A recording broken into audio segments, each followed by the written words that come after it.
You want to be a legend in your own kitchen? Then let's talk garlic. I'm going to show you a couple ways how to chop it, but the big takeaway is going to be is how you're going to keep it from burning when you're making a sauce.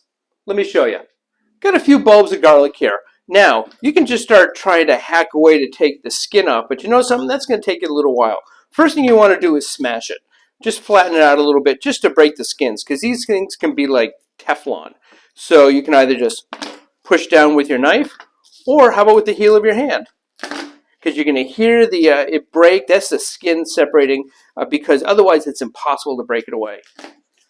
And once you do that, it's easy just with a paring knife just to pull away the skin. Just like that. And so what that's a little flattened, that's perfectly fine. It's not like you're going to be looking at the beauty of garlic because we're going to be chopping this. First thing, let's just trim off the little end bits or any parts that just might be a little bit funky. That's a culinary term. So you got a little stem end there, just kind of pull that off. Good to go, just push those off to the side.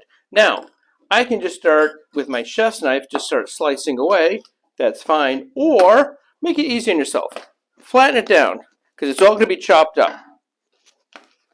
Makes it a little bit easier. I'll flatten up these two as well. And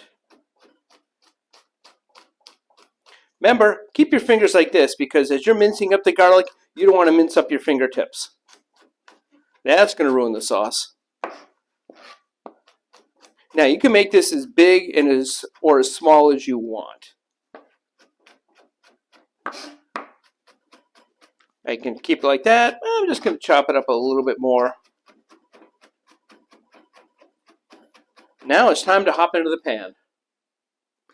I'm ready to start cooking my garlic. The key thing is once I put the oil in and the garlic in, once the garlic is exactly as I want it, I'm going to be putting in the tomatoes just to make sure that the garlic doesn't burn.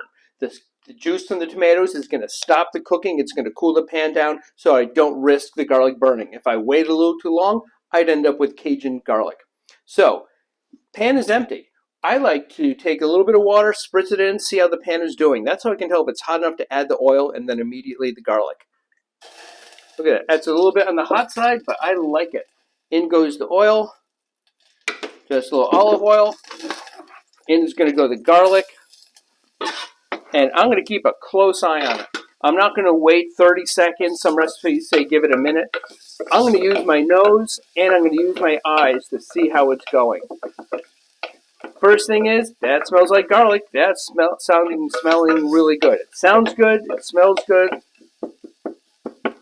And I'm going to keep a really close eye to make sure that nothing is going to burn in there.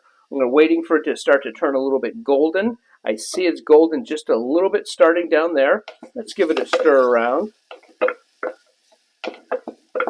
And I am ready. It's just starting to turn color. I'm going to just pour some juice in.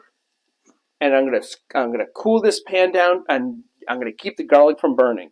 In goes the juice first. There you go, and I'm just going to squeeze in some of these tomatoes. I like to break them up a little bit. You can either break them up beforehand or just squeeze. In they go. And we're just going to give it a moment and bring that to a simmer. Pour in the rest of the juice. And now, proceed with however you like to do your recipe.